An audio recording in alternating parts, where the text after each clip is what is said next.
నమస్కారం గురుగారు. నమస్తే. పూర్ణమిదం పూర్ణమదం పూర్ణాత్ పూర్ణముదచ్యతే అనే శ్లోకంలో మనకి పూర్ణం నుంచే పూర్ణం వచ్చింది, అలాగే అది కూడా పూర్ణమై ఉన్నది. తల్లి నుంచి బిడ్డ వచ్చింది, బిడ్డ కూడా పూర్ణజీవి. కానీ అంత ఆ ప్రాసెస్ చెప్పడానికి ఈజీగా ఉంది, కానీ సులభంగా ఉంది.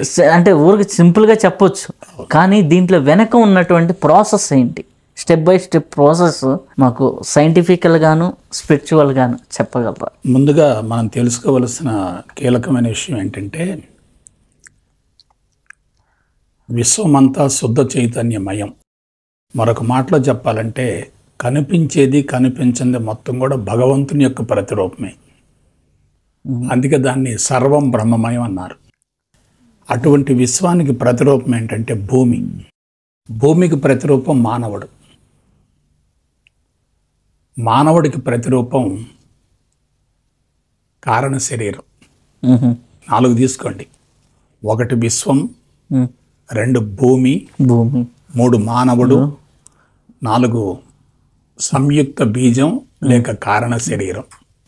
తల్లిదండ్రి ఇద్దరు కూడా 2 అర్ధబీజాన్ని విడుదల చేస్తే ఆ రెండింటి కలయికతోటి తల్లిదండ్రుల యొక్క ప్రతిరూపంగా ఆ బిడ్డ కారణ శరీరం నుండి ఏర్పడతాడు.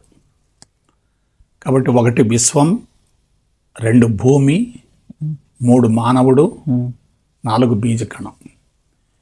మీకు ఒక విషయం చెప్తున్నాను. వేదాంత పరంగా ఈ భూమండలం అంతటా కూడా 84 లక్షల జీవరాశి ఉన్నట్టుగా ఋషులు చెప్పారు. ఆ జీవరాశి మొత్తంలోకెల్లా తనను గురించి తాను తెలుసుకొని విశ్వాన్ని గురించి లోతుగా అధ్యయనం చేసి భగవంతుణ్ణి వెలికి తీసి నేను కూడా భగవంతుడను అని నిరూపించుకున్న ఒకే ఒక జాతి మానవ జాతి. తనను గురించి తాను తెలుసుకొని విశ్వాన్ని గురించి లోతుగా అధ్యయనం చేసి తాను ఎక్కడి నుంచి వచ్చాడో తెలుసుకొని భగవంతుడి యొక్క ఉనికిని బహిర్గతం చేసి నేను కూడా భగవంతుడను అని నిరూపించుకున్న వ్యక్తి ఎవరంటే మానవ జాతి. ఒక పాయింట్ గుర్తుపెట్టుకోండి. భగవంతుడి యొక్క ఉనికిని తెలుసుకొని భగవంతుడిని బహిర్గతం చేసి భగవంతుడి యొక్క స్థితిని నిరూపించినటువంటి ఏ వ్యక్తి అయినా భగవంతుడే. అవధూత అంటారు. ఆ భగవంతుడిని గురించి తెలుసుకున్నాడు, భగవంతుడి ఉనికిని నిరూపించాడు. నేను కూడా భగవంతుడు అని చెప్పి నిరూపించుకున్న ఒకే ఒక జాతి ఎవరంటే మానవ జాతి. కాబట్టి పరిమాణంలో తేడా ఉంది కానీ సైజులో తేడా ఉంది కానీ మానవుడు విశ్వం 2 ఒకటి. దీనికి ఒక చిన్న కాన్సెప్ట్ ఉంది. Man is the epitome of universe. Man is the epitome of universe. What is there in the universe is also there in the man itself. అంటే మానవుడి విశ్వానికి ప్రతిరూపం. విశ్వంలో ఏముందో మానవుళ్ళు అదే ఉంది. మానవుడు విశ్వం నుంచి వచ్చాడు, మరలా తిరిగి విశ్వంలో కలిసిపోతాడు. అయితే మీరు నేను తెలుసుకోవలసినటువంటి నగ్న సత్యం ఉంది.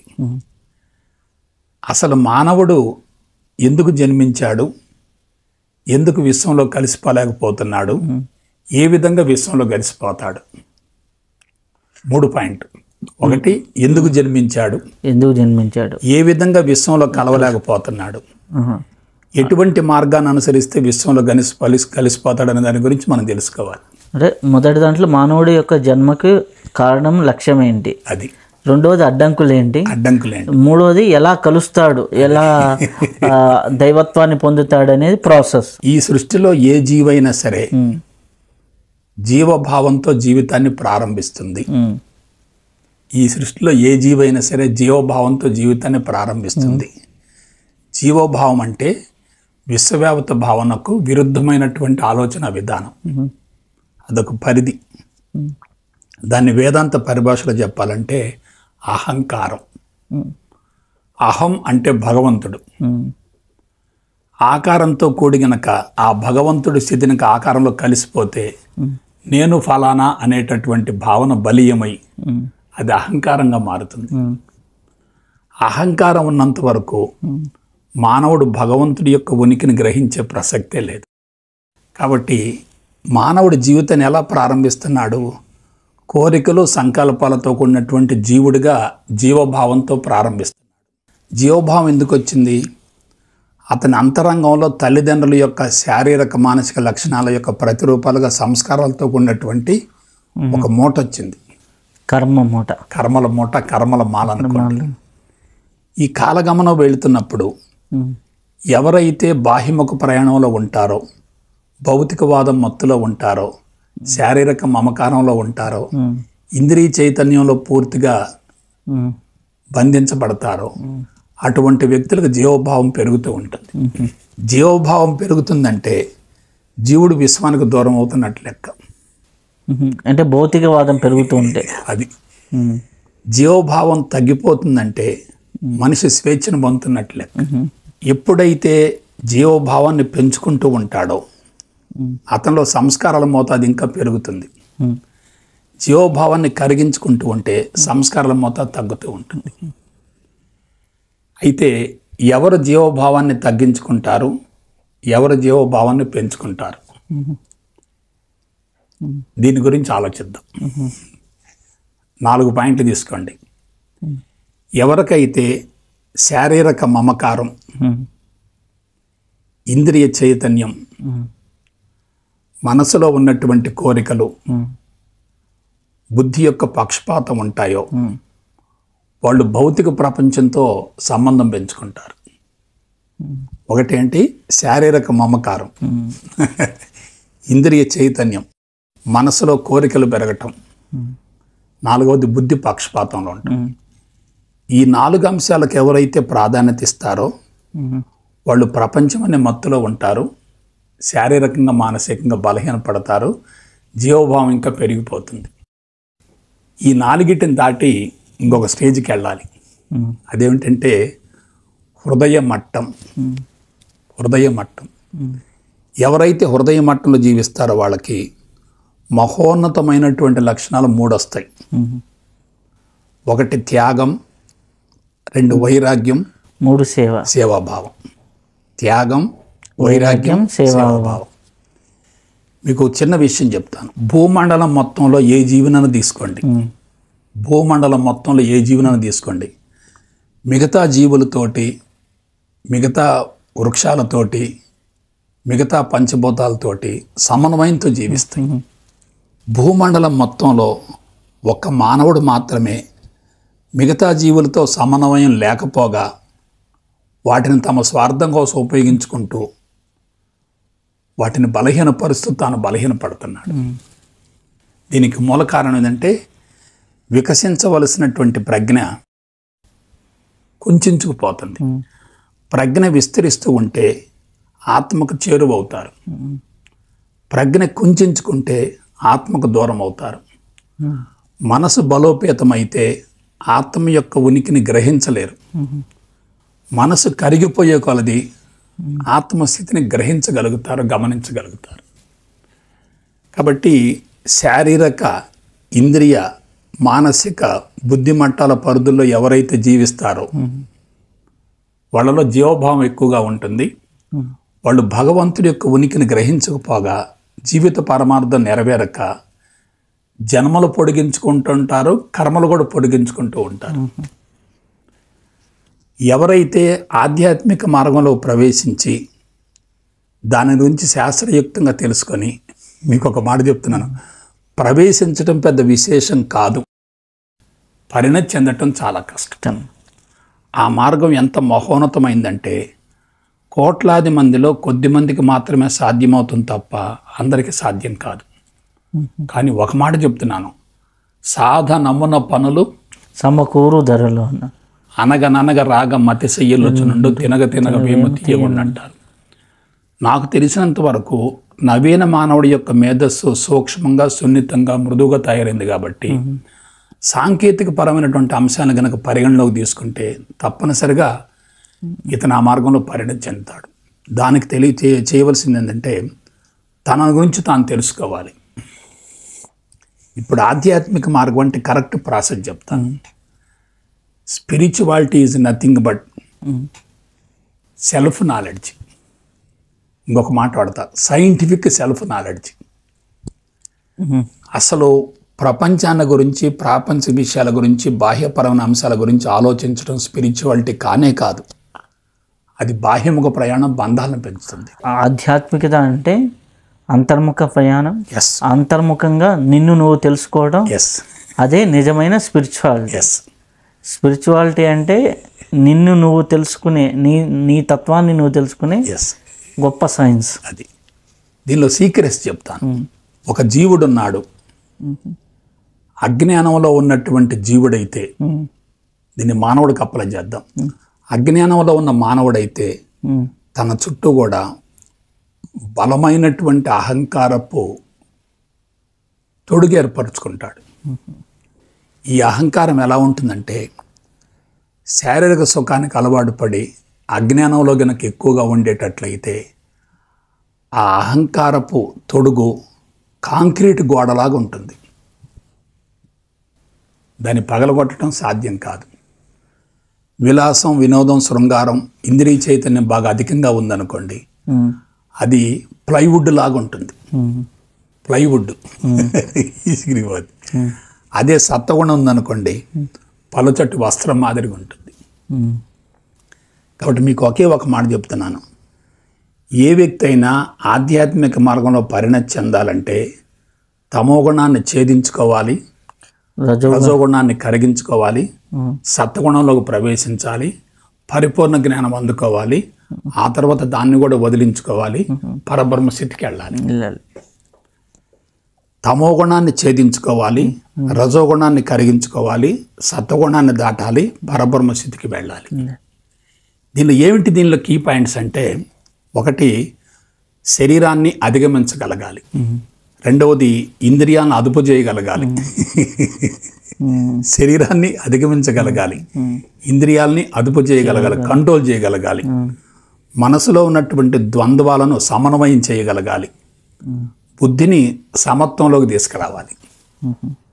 శారీరక మమకారం ఉండి, శరీరం పట్ల అభిమానం ఉండి, శరీరాన్ని సుఖపెడుతూ అహంకారం గనక బలోపేతం అయితే ఆ వ్యక్తి యొక్క సాధన మొత్తం బూడిదలో పోసిన పన్నీరు.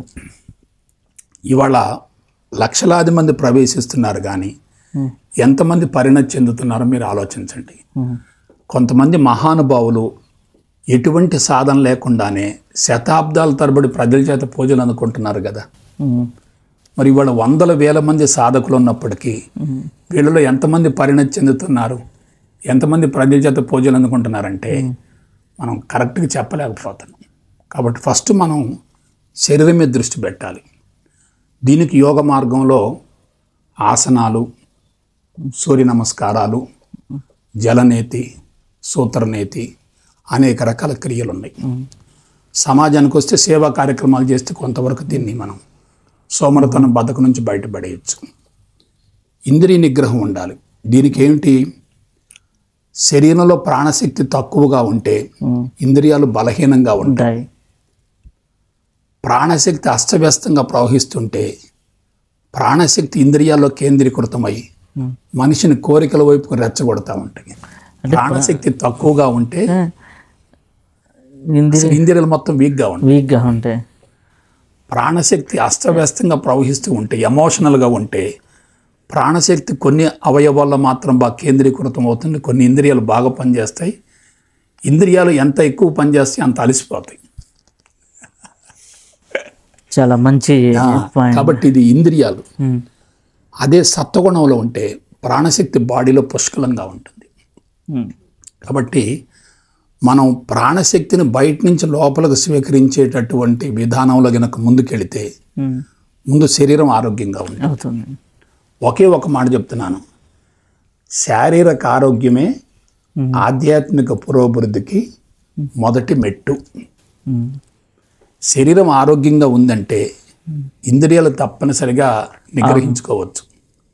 అప్పుడు మనసులో ఉన్నటువంటి ఘర్షణ అంతా పోతుంది. కాబట్టి ఒకటి శరీరం, రెండు ఇంద్రియాలు. దీనికి మనం ఏమి ఇచ్చామంటే ఆసనాలు, సూర్య నమస్కారాలు ఇచ్చాం. దీనికి మనం ప్రాణాయామం ఇచ్చాం. దీనికి ఏమి ఇవ్వాలి, జ్ఞానం ఇవ్వాలి. అది కాబట్టి మనసుకు మనం ఏ జ్ఞానం ఇవ్వాలంటే పరిపూర్ణ జ్ఞానం ఇవ్వాలి. పరిపూర్ణ అద్వైత బ్రహ్మజ్ఞానం. మీకు ఒక మాట చెప్తున్నాను, పరిపూర్ణ అద్వైత బ్రహ్మజ్ఞానం మనకి ఎక్కడ లభిస్తుంది? ఎక్కడంటే ఋషుల ద్వారా అందించబడ్డటువంటి ఉపనిషత్తుల్లో లభిస్తుంది. ఉపనిషత్తులు క్రీస్తుకు పూర్వం 6000 సంవత్సరాల నాడు బహిర్గతమైనప్పటికీ ఆనాటికి ఈనాటికి వాటిలో ఒక్క అక్షరం కూడా మార్చలేదు. అంటే ఉపనిషత్తు సారం మొత్తం స్వచ్ఛమైంది, సత్యమైంది. సత్యం అప్పుడు ఇప్పుడు ఒకే రకంగా ఉంటుంది, దాన్ని మార్చాల్సిన అవసరం లేదు. మీరు భారతదేశపు రాజ్యాంగాన్ని తీసుకోండి. బాబుసాహెబ్ అంబేద్కర్ గారు రాజ్యాంగం రాశారు.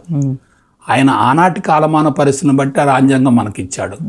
కానీ ఇప్పటికి చాలాసార్లు రాజ్యాంగం ఏమైంది, మారుతూ వచ్చింది. కానీ సత్యం మాత్రం అప్పటికిప్పటికి ఎప్పటికి మారట్లే. కాబట్టి మారనిది, మార్పులో గురిగానిది, నిరంతరం కొనసాగేది, అనాది నుండి ఉన్నదే సత్యం. అంటే ఇప్పుడు ఈ జ్ఞానంలో చూద్దాం ఒకసారి. ఇది చాలా కీలకమైన విషయం. మనకి 2 చేతులు ఉన్నాయి, 2 సమానంగా ఉన్నాయి. చూసుకోండి, పైనుంచి కిందికి ఒకసారి కట్ చేయండి. ఇటేమో కుడి భాగం అవుతుంది, ఇది ఎడమ భాగం అవుతుంది. దీన్ని ఏమంటారంటే శరీరాన్ని ద్విపార్శ్వ సౌష్ఠవం అంటారు. ద్విపార్శ్వ సౌష్ఠవం, బైలేటరల్ సిమెట్రికల్ అంటారు. 2 కళ్ళు ఉన్నాయి, ఈక్వల్గా ఉన్నాయి. చూసుకోండి, 2 ముక్కు రంధ్రాలు ఈక్వల్గా ఉన్నాయి, 2 ఊపిరితిత్తులు ఈక్వల్గా ఉన్నాయి, 2 మూత్రపిండాలు ఈక్వల్గా ఉన్నాయి. ఎందుకు అలా ఉన్నాయి? 2 అర్ధభాగాలు కలిస్తేనే పూర్ణమైంది. అర్థమవుతుందా? భార్యాభర్త కలిస్తేనే కుటుంబం అయింది. కాదు, సృష్టికి బీజం బయటకు వస్తుంది. సృష్టికి బీజం. కాబట్టి భార్య 50% ఇస్తుంది, భర్త 50% ఇస్తాడు. 2 కలిస్తేనే పూర్ణమవుతుంది. దాన్ని కారణ శరీరం అంటారు. ఇక్కడ విషయం ఏంటంటే, మానవుడిలో ఉన్నటువంటి ఒకే ఒక వీక్నెస్ ఏంటంటే, పాజిటివ్ని కోరుకుంటా ఉంటాడు, నెగటివ్ని వ్యతిరేకిస్తూ ఉంటాడు. పాజిటివ్ అనుభూతిని కలగజేస్తుంది, నెగటివ్ అలజడిని కలగజేస్తుంది. మనిషి ఎప్పుడు కూడా అలజడిని భరించలేడు, అనుభూతిని కోరుకుంటాడు కదా. అలజడిని భరించలేడు, అసంతృప్తిని భరించలేడు. దేన్ని కోరుకుంటాడు? ప్రశాంతత కోరుకుంటాడు, విజయం కోరుకుంటాడు, గెలుపును కోరుకుంటాడు, వైఫల్యాలను తిరస్కరిస్తూ ఉంటాడు. కానీ ఒక్క మాట చెప్తున్నాను, ఎక్కడైతే వైఫల్యం ఉంటుందో అందులో విజయం ఉంటుంది. ఎక్కడైతే ఓటమి ఉంటుందో అక్కడ గెలుపు ఉంటుంది. ఎక్కడైతే నష్టం ఉంటుందో అక్కడ లాభం ఉంటుంది. ఎక్కడైతే పుట్టుకుంటుందో అక్కడ మరణం ఉంటుంది. మన మరణాన్ని పుట్టుక నుంచి వేరు చేసే ప్రసక్తే లేదు. హ్యూమన్ మైండ్ యొక్క ఒకే ఒక వీక్నెస్ ఏమిటంటే, ఒకదాన్నేమో కావాలంటుంది, రెండో దాన్ని వద్దంటుంది. వద్దనే దాన్ని వ్యతిరేకిస్తూ ఉంటుంది, కావాలని దాన్ని కోరుకుంటూ ఉంటుంది. వ్యతిరేకించింది వచ్చినప్పుడు ఏమవుద్ది? అలజడికి గురవుతుంది. ఆశించింది రానప్పుడు ఏమవుతుంది? అసంతృప్తికి గురవుతుంది. పూర్ణ జ్ఞాని యొక్క లక్షణం చెప్తాను. పూర్ణ జ్ఞాని ద్వంద్వాలను సమానంగా స్వీకరిస్తాడు. ఎట్లంటే, అపజయంలో విజయం ఉంటుంది, విజయంలో అపజయం ఉంటుంది. అపజయం అనే బీజం లేకుండా విజయానికి అవకాశమే లేదు. మనం ఆధ్యాత్మిక మార్గం వైపు మొగ్గుతున్నామంటే భౌతికవాదాన్ని పోగొట్టుకుంటున్నట్టేగా. మీరు చాలా కుటుంబాలు తీసుకోండి, ఆధ్యాత్మికత తక్కువగా ఉంది, ఆధ్యాత్మిక పిచ్చి ఎక్కువగా ఉంది. ఒక మాట ఆడతాను, ఆధ్యాత్మికత అవసరమే కానీ వ్యసనం కాకూడదు. ఒక చిన్న ఎగ్జాంపుల్ చెప్తాను. నాకు తెలిసిన ఒక అబ్బాయి ఉన్నాడు, ఈ మార్గంలోకి వస్తున్నాడు. అతను ఎలా ఉండేవాడు? ఎక్స్ట్రీమ్కి వెళ్ళిపోతుండేవాడు. 2 గంటలు 3 గంటలు 5 గంటలు కూర్చునేవాడు. నేను అతను ఒకే ఒక మాట చెప్పాను, 27 సంవత్సరాల్లో ఉన్నావు, నీకు ఆధ్యాత్మికత అవసరమే, కానీ దాన్ని పరిమితంగా తీసుకో. వెంటనే మ్యారేజ్ చేసుకో, కుటుంబాన్ని కొనసాగిస్తూ ఉండు, షాపులో కూర్చుంటా ఉండు, సంపాదన చూసుకుంటా ఉండు, భార్య బిడ్డలతో ప్రేమగా ఉండు, నీకు ఎటువంటి ఇబ్బంది ఉండదంటే, అతను ఆధ్యాత్మికతలో ఏదో ఉంది, నేనేదో పొందాలి, ఏదో సాధించాలనే భావంతో ఎక్స్ట్రీమ్కి వెళ్ళిపోతున్నాడు. ఇవాళ అతనికి 36 సంవత్సరాలు వచ్చినాయి, మ్యారేజ్ కాలే. ఇప్పుడు మ్యారేజ్ అంటున్నాడు అతను. ఏమైంది? మ్యారేజ్ లైఫ్ ఆల్రెడీ ఒక ఇనుము కాలినప్పుడు సంబడి దెబ్బ వంగుద్దు కానీ చల్లారిన తర్వాత ఎట్లా వంగుద్ది? కాబట్టి మరొకసారి వినండి. ఒకసారి మనకు భౌతికవాదం కావాలి కుటుంబ పోషణ కోసం, ఆధ్యాత్మికత కావాలి జీవిత పరమార్థం నెరవేర్చుకోవటం కోసం. కుటుంబ అవసరాలు తీరకుండా అసమర్థ యజమానిగా ఉండి శారీరక అవసరాలు తీరకుండా ఇంద్రియాలు రెచ్చగొడుతూ ఉంటే మెడిటేషన్ గుర్తుంటే ఏమవుతుంది? కాబట్టి ఏం చేయాలి? వీటిని పరిమితంగా కంట్రోల్ చేయాలి, వాటిని తృప్తిపరుస్తూ ఉండాలి. ఒకే ఒక మాట వాడతాను, అనుభవించకుండా జయించడం సాధ్యం కాదు. అలా చెప్పనా? అనుభవించకుండా జయించడం సాధ్యం కాదు. ఆ అనుభవించడం ఎలా ఉండాలంటే ధర్మబద్ధంగా ఉండాలి. సృష్టిలో మీరు దేన్నైనా తీసుకోండి, వృక్షాలు తీసుకోండి, జంతువులను తీసుకోండి. మరొకసారి చెప్తే 4 ఉంటాయి. ఒకటి సహాయం, సహకారం, సామరస్యం, సహజీవనం. మనం సమాజం నుంచి ఎన్నో పొందుతున్నాం, దానికి తగ్గట్టు మరలా ఏం చేయాలి? ఇస్తూ ఉండాలి. మనం ఫిజికల్గా తీసుకుంటున్నామండి, కానీ మెంటల్గా ఇవ్వాలి.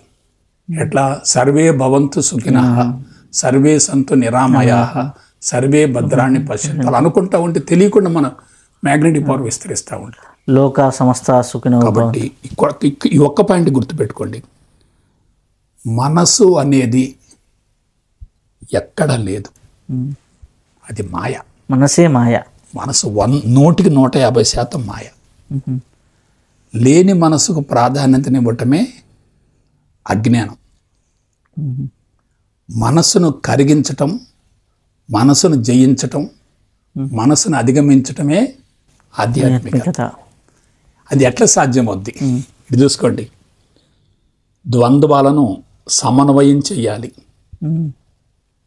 మేళవించాలి, కరిగించాలి, వదిలించాలి, అధిగమించాలి. Step by step. మీరు ఒక వ్యక్తిని చూసి అతను మీరు అదృష్టవంతుడు అంటున్నారంటే అతను రెండో కోణాన్ని మీరు చూడలే, అతను దురదృష్టం ఉంది. ఒక వ్యక్తిని మీరు ఇది చూశారనుకోండి, ఇది చూడలే.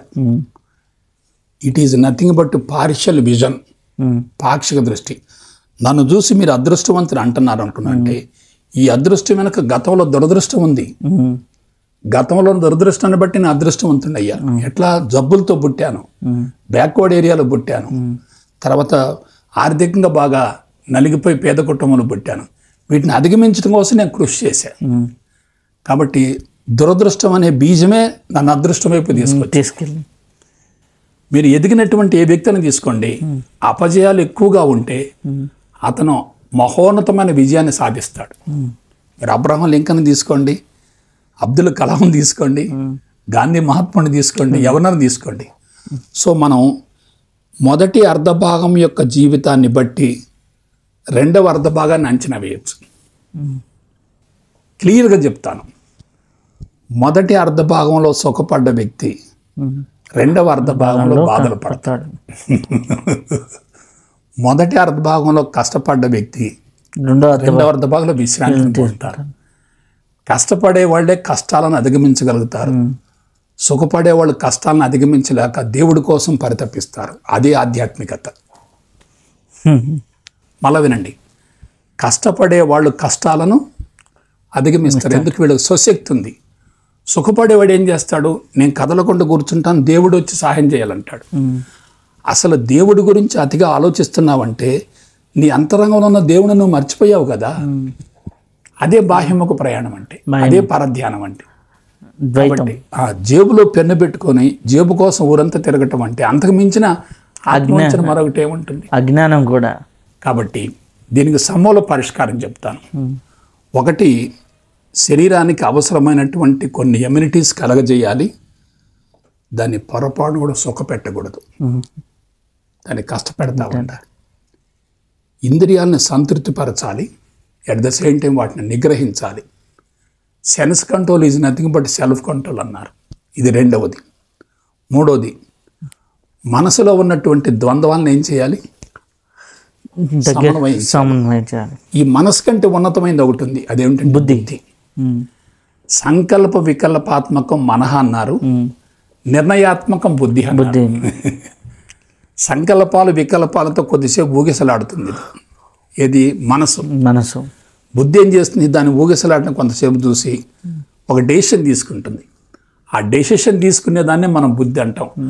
బుద్ధి లేదు, మనసు లేదు, ఏమీ లేవు. కాకపోతే అవి కాన్షియస్నెస్ లో ఉన్నటువంటి లెవెల్స్ అంతే, చైతన్య స్థితిలో ఉన్నటువంటి లెవెల్స్ అన్నమాట. మనసులో ఊగిసలాటుంది అనుకోండి, బుద్ధి తీసుకునే నిర్ణయం పక్షపాతంలో ఉంటుంది. మనసులో ఊగిసలాట్లేదు అనుకోండి, బుద్ధి సమత్వంలో ఉంటుంది. ఈ పాయింట్ గుర్తుపెట్టుకోండి. సమత్వంలో జీవించటమే సమాధి, సమత్వంలో జీవించటమే సమాధి. సమా ప్లస్ ధి సమాధి, సమ్యక్ ప్లస్ ధి సమాధి. అంటే స్థిరమైన బుద్ధిని కలిగి ఉండటమే సమాధి. నాకు ఈ మార్గం బాగుంది అనుకున్నావు, అన్ని కోణాల్లో విచారించావు, ఇక ఈ మార్గం తప్ప నాకేమి లేదు అనుకున్నావు, కరెక్ట్ కూర్చున్నావు అంతే. ఈ మార్గం ప్రశాంతంగా ఉందని వెళ్ళిపోతున్నప్పుడు ఎవరు వచ్చి వ్యాపారం పెడదామంటే నువ్వు ఆ వైపుకి వెళ్ళవు. ఎప్పుడు వెళ్తావు? నీకు మళ్ళా ప్రాపంచిక విషయాల పట్ల ఆసక్తి ఉంటేనే వెళతావు. కాబట్టి ఇదే విశేషణ ఉపయోగించాలి. పూలబాటి ఎన్నుకుంటే భవిష్యత్తులో మనం పూలేయించుకుంటాం, ముళ్ళబాటి ఎన్నుకుంటే మనం బాధలు పడతాం. కాబట్టి ఆ ముళ్ళబాటిని వదిలించుకోవాలి, పూలబాటిని ఎన్నుకోవాలి. దానికి మనకు విశేషణ కావాలి. దీనికి ఏం కావాలి? సద్గురు మార్గదర్శకత కావాలి. గురువులు చాలా మంది ఉంటారు, సద్గురువులు బహురుదుగా ఉంటారు. సద్గురుని ఎలా కనుక్కోవచ్చు అంటే అనుభవసారాన్ని పంచుతాడు తప్ప సమాచారం సేకరించి అందించడం. వేరే వాళ్ళ సమాచారం మనం సేకరించి అందిస్తున్నామంటే it is nothing but borrowed knowledge, theft knowledge, దొంగిలించిన జ్ఞానం అవుద్ది. దొంగిలించిన జ్ఞానంతో మనం సొమ్ము చేసుకుంటే అది ఏనాటికని చెడుకరం ఫలం అవుద్ది. అందుకే వాళ్ళు చాలామంది గురువులు నిలబట్ల చూసుకుని కావాలంటే మనం ఒరిజినల్గా జ్ఞానం సంపాదించిన మీరు గురువుల్లో క్రియేటెడ్ గురువు ఉంటాడు, ఇన్బోర్న్ గురువు ఉంటాడు. ఇన్బోర్న్ అంటే పుట్టుకతో గురువు. ఎస్, పూర్వజన్మ సంస్కారంతో గురువు కావటం వేరు.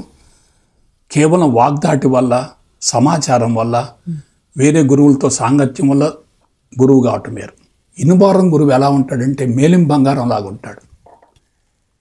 క్రియేటెడ్ గురువు ఎలా ఉంటాడంటే నకిలీ బంగారం లాగా ఉంటాడు. మెరుగు బంగారం లాగా ఆభరణాలు ఉంటాయి కానీ బంగారం కాదు కదా. కాబట్టి సద్గురు మార్గదర్శకత ఉండాలి, శాస్త్రీయ విధానం ఉండాలి, పరిపూర్ణ అద్వైత బ్రహ్మజ్ఞానం ఉండాలి. ఇంకొక విషయం చెప్తున్నాను, బ్రహ్మోపదేశం ఉండాలి. బ్రహ్మోపదేశం ఎందుకో చెప్తాను. అది ఋషులు ఒక శిష్యుడిని ఆధ్యాత్మిక మార్గంలోకి అనుమతించడం కోసం ఇచ్చేటటువంటి టికెట్ లేక లైసెన్సే బ్రహ్మోపదేశం అంటే. Our great ancient rishis have formulated a special training programme called Brahmopadesam. Our great ancient rishis have formulated a special training program called Brahmopadesam, which dramatically alters one's outlook towards life and brought to tremendous maturity in individuals. మనుషులలో ఆధ్యాత్మిక విప్లవం తెచ్చి ఆధ్యాత్మికత అనేటటువంటి అంతఃపురంలోకి ప్రవేశించడానికి gate pass లాంటిది, licence లాంటిది, ticket లాంటిది బ్రహ్మోపదేశం. ఈ బ్రహ్మోపదేశంలో కలిగే లాభం చెప్తాను. అజ్ఞానంలో జీవించేటటువంటి వ్యక్తిని జ్ఞానోదయం వైపుకు, అసత్యవంతంగా జీవించేటటువంటి వ్యక్తిని సత్యవంతమైన జీవితం వైపుకు, మృత్యువుతో పోరాడేటటువంటి వ్యక్తిని అమరత్వం వైపుకు, నెగటివ్ థింకింగ్లో ఉన్నటువంటి వ్యక్తిని పాజిటివ్ థింకింగ్ వైపుకు, చెడు సంస్కారాలతో ఉన్నటువంటి వ్యక్తిని ఉత్తమ సంస్కారాల వైపుకు, పరిమితమైన వ్యక్తిత్వంతో జీవించేటటువంటి వ్యక్తిని పరిపూర్ణ వ్యక్తిత్వం వైపుకు, భౌతిక ప్రపంచం అనే మత్తులో ఉన్న వ్యక్తిని పరమాత్మ వైపుకు, స్థూలత్వంలో ఉన్నటువంటి వ్యక్తిని సూక్ష్మత్వం వైపుకు, భిన్నత్వంలో ఉన్నటువంటి వ్యక్తిని ఏకత్వం వైపుకు, సంకుచితంగా స్వార్థంగా ఆలోచించేటటువంటి వ్యక్తిని విశ్వవ్యాపిత భావన వైపుకు మళ్లించే మహోన్నతమైనటువంటి విశిష్టమైనటువంటి పవిత్రమైన కార్యక్రమం బ్రహ్మోపదేశం. ఎప్పుడైతే బ్రహ్మోపదేశం పొంది పూర్ణ జ్ఞానం ద్వారా, సద్గురు మార్గదర్శక ద్వారా శాస్త్రీయపరమైన పందాన్ని ఎన్నుకొని ముందుకెళ్తూ ఉంటే మీకు ఒకటి చెప్తాను, అసలు శరీరం లేదు. శరీరం లేదు అనే భావన వచ్చిన మరుక్షణమే ఇంద్రియ నిగ్రహం వస్తుంది. ఇంద్రియ నిగ్రహం ఇంద్రియ నిగ్రహం వచ్చిన మరుక్షణమే కోరికలు తగ్గిపోతాయి, మనసు భూగిసలాడి నుంచి బయటపడుతుంది, సమత్వంలోకి వచ్చేస్తుంది, బుద్ధి సమత్వంలోకి వస్తుంది. అప్పుడు జీవితం ఎలా ఉంటుందో నాకు చెప్పండి. కాబట్టి ఒకే ఒక మాట చెప్తున్నాను, ఈ విశ్వం మొత్తం కూడా ఆత్మ నుంచి ఆవిర్భవించింది. దాన్ని బ్రహ్మం అనుకోండి, శుద్ధ చైతన్యం అనుకోండి, భగవంతుడు అనుకోండి. మరలా తిరిగి ఎక్కడికి వెళుతుంది? భగవంతుడిలోకి వెళ్తుంది. నువ్వు మరలా తిరిగి భగవంతుడిలోకి అనుసంధానం కావాలంటే మొట్టమొదట బేసిక్గా నువ్వు జయించవలసింది ఒక్కటే శరీరం. దానిలో ఉన్నాయే ఇంద్రియాలు. వాటిని నడిపించేటటువంటిదే మనసు. ఆ తర్వాత బుద్ధి, ఆ తర్వాత చిత్తం, ఆ తర్వాత అహంకారం, ఆ తర్వాత జీవుడు, ఆ తర్వాత ప్రాణశక్తి వరుసనుంటాయి. ఇప్పుడు ఒక మాట చెప్పండి, ఒక దేహానికే పరిమితమైనటువంటి ఆత్మను నేను అంటారు. దాన్ని మరొక భాషలో మరొక రకంగా అహం అంటారు. ఒక దేహానికే పరిమితమైనటువంటి ఆత్మని దేహాత్మ అంటారు. జీవుడిలో ఉన్నటువంటి ఆత్మను జీవాత్మ అంటారు. అంటే 4 పదాలు వచ్చినాయి: నేను, అహం, జీవాత్మ, దేహాత్మ. నేను, అహం, జీవాత్మ, దేహాత్మ. అహం అనేది బ్రహ్మాస్మి అంటారు కదా. అహం అంటే భగవంతుడు. అదే అహాన్ని నేను అనే పదానికి వాడుకుంటాం. నేను భగవంతుడను. అహం బ్రహ్మాస్మి అంటే నేను భగవంతుడను. కాబట్టి అహం అంటే ఏమిటి? నేను. ఆ నేను వ్యక్తికి ఆపాదించకూడదు, అది వ్యక్తిలో ఉన్నటువంటి ఆత్మకు ఆపాదించాలి. ఇప్పుడు ఒక్కటి ఆలోచించండి మీరు, నేను అనేది ఒక దేహానికే పరిమితమైందా? అన్ని జీవుల్లో ఉందా? అన్ని జీవుల్లో ఉంది. ఎస్, అది నేను అనేది దక్షిణామూర్తి స్తోత్రమే అది. అహం అహం అహం. కాబట్టి నేను అనేది ఒక దేహానికి పరిమితం కాదు. ఆ నేను నీలో ఉంది, నాలో ఉంది. ఇప్పుడు చెప్పండి, శాస్త్రి భిక్షమయ్య ఇద్దరు వేరు కాదు. అజ్ఞానంలో ఉన్నప్పుడేం వేరుగా కనపడతాడు, పూర్ణ జ్ఞానం పొందితే ఒకటే కనపడతాడు. కాబట్టి విశ్వం మొత్తం పూర్ణమే, నేను కూడా పూర్ణమే. ఎందుకు? నాలో ఉన్న నేను, విశ్వంలో ఉన్న నేను మొత్తం ఓ మనిషి. ఓ ఫార్ములా ఇస్తాం మీకు, చూసుకోండి. నేను ప్లస్ నేను ఏందో చెప్పండి? నేనే. ఆత్మ ప్లస్ ఆత్మే. 0 ప్లస్ 0 ఇంటూ 0 డివైడెడ్ బై 0 అదే జీవితం. కాబట్టి ఓం పూర్ణమద పూర్ణమిదం, అది పూర్ణమే, ఇది పూర్ణమే. పూర్ణాత్ పూర్ణముదచ్యతే పూర్ణస్య పూర్ణమాదాయ పూర్ణమేవావశిష్యతే. కాబట్టి అది పూర్ణం, నేను పూర్ణం. ఈ పూర్ణాన్ని ఆ పూర్ణంతో కలిపిన, దాని నుంచి దీన్ని తీసివేసిన పూర్ణం పూర్ణంగానే ఉంటుంది. పూర్ణాన్ని కలపవలసింది, తీసివలసింది ఏమి కూడా లేదు. దీన్ని థియరిటికల్గా తెలుసుకున్నాం, కానీ ప్రాక్టికల్స్ ఎట్లా దీన్ని చూద్దాం. ఒకసారి చూడండి, నేను అంటే శరీరం కాదు, తీసేసుకో. ఇంద్రియాలు కాదు, మనసు కాదు, బుద్ధి కాదు, చిత్తం కాదు, అహంకారం కాదు, జీవుడు కాదు, జీవితం కాదు, ప్రాణశక్తి కాదు. మరి ఎవరు? నేను అనేది ఆత్మస్వరూపం. నేను అంటే భగవంతుడు. నేను మరొకసారి చెప్తున్నా, నేను భగవంతుడను. ఇందాక మీరు అన్నమాట తీసుకోండి, అహం బ్రహ్మాస్మి. ఇది యజుర్వేద సారాంశం. నేను భగవంతుడను అనేటటువంటి బీజాన్ని మీ మనోఫలకంలో విత్తనంగా నాటుకొని, అది ఎట్లా?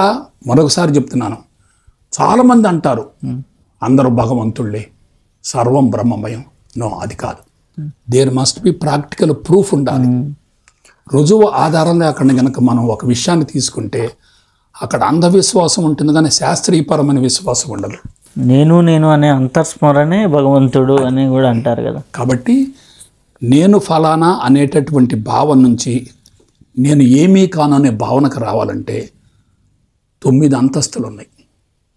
1 శరీరం, 2 ఇంద్రియాలు, 3 మనసు, 4 బుద్ధి, 5 చిత్తం, 6 అహంకారం, 7 జీవుడు, 8 జీవితం, 9 ప్రాణశక్తి. సో లాస్ట్లో ఏం మిగిలింది? శుద్ధ చైతన్యం. అదే భగవంతుడు. ఇప్పుడు మళ్ళా వివరణకు వస్తున్నా చూడండి. నేను నుండి వచ్చిందే మేను, నేను ఇది నేను, ఇది మేను. నేను కాబట్టి దీని నుంచి ఇది వచ్చింది. ఇది రావాలంటే ఇది కావాలి, ఇది కావాలి, ఇది లేకుండా ఇది లేదు. లేదు లేదు. నేను నుండి వచ్చిందే మేను, మేనుకు ఆధారం నేను, నేను నేను లేకుండా మేను లేదు. లేదు. మేను రావాలంటే నేను కావాలి. అయితే ఇందులో ఏది తాత్కాలికం? మేనే తాత్కాలికం, మేను తాత్కాలికం, నేను శాశ్వతం. సత్యం. మీరు ఒక మాట గుర్తుపెట్టండి, ఏదైతే శాశ్వతమో అది సత్యం, సత్యం.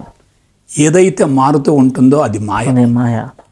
కాబట్టి ఆ మాయని అధిగమించగలగాలి, మాయను అధిగమించగలగాలి మాయను తొలగించగలగాలి కాదు, మాయను అధిగమించగలగాలి, మాయను కూడా భగవంతుడిగా భావించగలగాలి.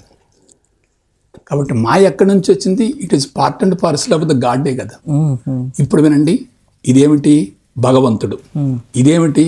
భగవంతుడు. ఇదేమిటి? భగవంతుడు. ఇదేమిటి? అన్ని 9 కూడా భగవంతుడు అయిపోయాయి. కాబట్టి దేహో దేవాలయ ప్రోక్తో జీవో దేవో సనాతన. ఈ దేహం అనే దేవాలయంలో భగవంతుడు కొలువై ఉన్నాడు.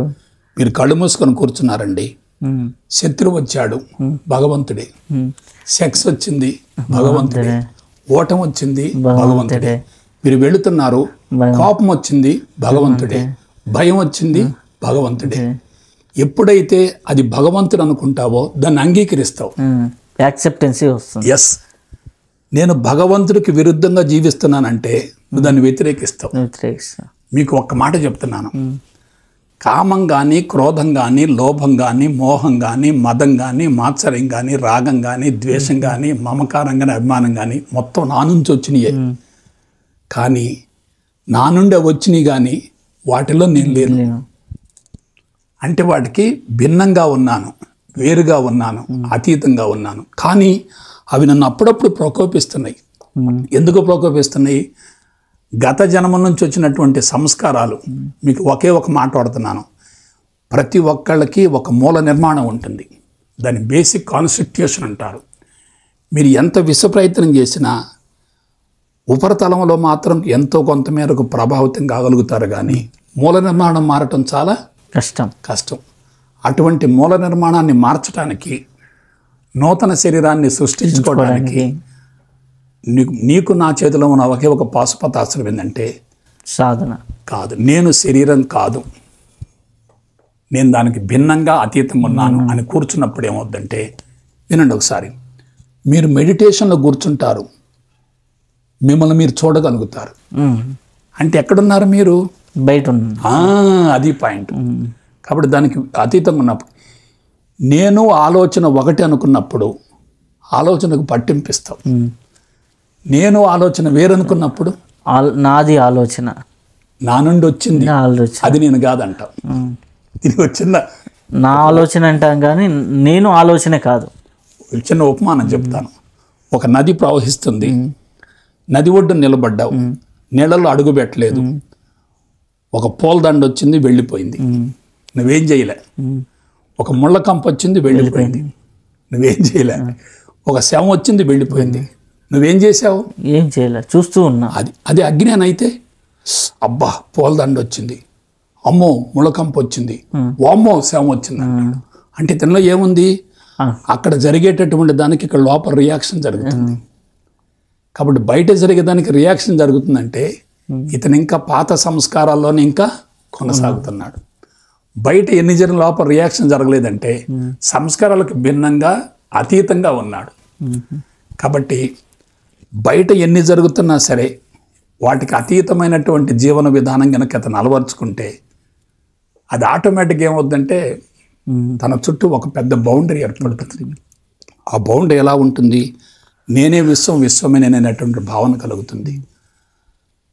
నేను ఫలానా అనేటటువంటి సంబడి స్టేట్ నుండి నేను ఏమీ కాను అనే జీరో స్టేట్కి వచ్చి నేనే సర్వం అనబడే ఎవరిబడి స్టేట్కి వెళ్ళాలి. ఇంకొకసారి చెప్తున్నాను, నేను ఫలానా అనేటటువంటి సంబడి స్టేట్, ఇగోయిస్టిక్ స్టేట్. అది నేను ఏమీ కాను అనేది జీరో స్టేట్. నేనే సర్వం అనేది ఏంది? Everybody state. అది పూర్ణత్వం అంటే. కాబట్టి పుట్టపర్తి సాయిబాబా లాంటి వాళ్ళు కొన్ని మెరికలు చేయడానికి మూల కారణం నేనే సర్వస్వం అనేటటువంటి భావంతో వాళ్ళకి శరీరం లేకుండా ఒక మాట వాడతా, విశ్వమే వాళ్ళకి శరీరం అవుతుంది. దాన్ని ఏమంటారు తెలుసా? Universal body. Universal body. అప్పుడేమవుద్ది, మనసులో ఏది సంకల్పిస్తే క్షణాలలో అది మెటీరియలైజ్ అవుద్ది. మనసులో ఏది సంకల్పిస్తే క్షణాల్లో అది మెటీరియలైజ్ అవుద్ది. దీనికి ఒక చిన్న ఎగ్జాంపుల్ చెప్తాను. ప్రశాంతి నిలయంలో దసరాకి ఒక పెద్ద యజ్ఞం మొదలుపెట్టారు స్వామి. ప్రశాంతి నిలయంలో దానికి సుప్రసిద్ధ పండితులను మొత్తాన్ని పిలిపించాడు. ఈ పండితులంతా ఎలా ఉన్నారంటే, ఇతను కుర్రోడు, పైగా తక్కువ జాతివాడు, మామూలుగా ఉన్నాడు. మనం తరతరాల నుంచి మనలో ఏముంది? పాండిత్యం ఉంది, వేదాలు ఉన్నాయి, ఉపనిషత్తులు ఉన్నాయి, యజ్ఞాలు ఉన్నాయి, అన్నీ ఉన్నాయి. మనమే అతనికి చెప్పాలి తప్ప అతని చేత మనం చెప్పించుకోవాల్సిన పని లేదనే భావంతో ఉన్నారు. దాన్ని ఆధ్యాత్మిక అహంకారం అంటారు. సరే, స్వామి ఏమన్నాడంటే, మీకు ఏం కావాలో మొత్తం నాకు రాసి ఇవ్వండి, నేను మొత్తం రెడీ చేస్తానన్నాడు. అని ఎప్పుడు పెట్టుకుందాం అన్నారు. అంటే స్వామి 8ంటికి మంచి ముహూర్తం ఉంది, కరెక్ట్ 8ంటికి మొదలు పెడదాం అన్నారు. స్వామి అన్నాడు, 8 కరెక్ట్ కాదయ్యా, 9ంటికి పెడదామన్నారు. స్వామి ఒక అరగంట ఆలోచించుకుని వచ్చి చెప్తాం అని చెప్పి అందరూ వెళ్ళి కూర్చొని మొత్తం గణాలు, నక్షత్రాలు, రాసులు, ఎన్ని తిథులు మొత్తం చూసుకున్న తర్వాత, స్వామి ఎట్టి పరిస్థితుల్లో మనం 8ంటికి మొదలు పెట్టాలి, అందులో ఎటువంటి రాజీ లేదు అని చెప్పేశారు. ఎందుకంటే స్వామి గురించి వాళ్ళు అలా ఆలోచించుకున్నారు. సరే, మరి అలా కానివ్వండి అన్నాడు. వీళ్ళు 7ంటికి చిత్రావతి నదికి స్నానానికి వెళ్ళారు. 8:45 వరకు కుంభవర్షం పడింది. చిత్రావతి నదికి ఎన్నింటికి వెళ్ళాడు? 7ంటికి. 8:40 కుంభవర్షం పడింది. 8:45కి వచ్చారు. వచ్చి హడావుడిగా సర్తున్నా, నేను చెప్పాను కదా 9ంటికని, హడావుడి పడబాకండి, నేను చెప్పాను కదా 9ంటికని అన్నాడు స్వామి. వీళ్ళు అంతమంది ఏమనుకున్నారు, స్వామి ఏముంది అని అనుకున్నారు. ఇక 5 నిమిషాలకి యజ్ఞం ప్రారంభం అవుద్దనంగా స్వామి ఒక పొరపాటు జరిగిందన్నారు. ఏంటయ్యా అన్నాడు. కలశం లేదండి అన్నారు. నిన్న చెప్పాను కదా అన్ని లిస్ట్ ఇవ్వమని, మరి మర్చిపోతే ఎట్లా, మీకు ఇప్పుడు కలశం కావాలి అంతే కదా అన్నాడు. అంతే, కళ్ళు మూసుకొని 60 సెకండ్లు కలశం తీసుకొచ్చాడు. ఆ కలశం ఎక్కడదంటే చెప్పాడు, షిరిడీ బాబా దగ్గర నుంచి తీసుకొచ్చాను, ఇది ఆయన గదిలో ఉంది, గదిలో ఉంది, టక్కుని తీసుకొని వచ్చాను, తొందరగా పూర్తి చేయండి, మళ్ళీ గదిలో పెట్టి వస్తానన్నాడు. షిరిడీ బాబా దగ్గర నుంచి. వీళ్ళు ఏమనుకున్నారు, ఇదేంటో షిరిడీ బాబా అంటాడేంది, నేను మతి భ్రమించిందా ఏంటి, మన కళ్ళ ముందే ఉండి షిరిడీ బాబాకి ఎక్కడ వెళ్తాడని చెప్పి అనుకొని వీళ్ళు కొన్ని లోపల అనుమానం పడుతున్నారు. స్వామి వీళ్ళ అనుమానాన్ని గ్రహించాడు. ఆ వెండి చెంబు మీద అక్షరాలు చూడమన్నాడు. మరాఠీ అక్షరాలు ఉన్నాయి అందులో. అది ఎప్పుడు అక్కడ పెట్టింది, అది ఇప్పుడు తీసుకొచ్చాను అన్నాడు. వెంటనే కార్యక్రమం అయిపోయింది, మళ్ళీ తీసుకెళ్ళి అక్కడ పెట్టి వచ్చాడు. How is it possible? ఒకే ఒక మాట వాడుతున్నాను, భూమండలం మొత్తంలో 84 లక్షల జాతుల జీవరాశిలో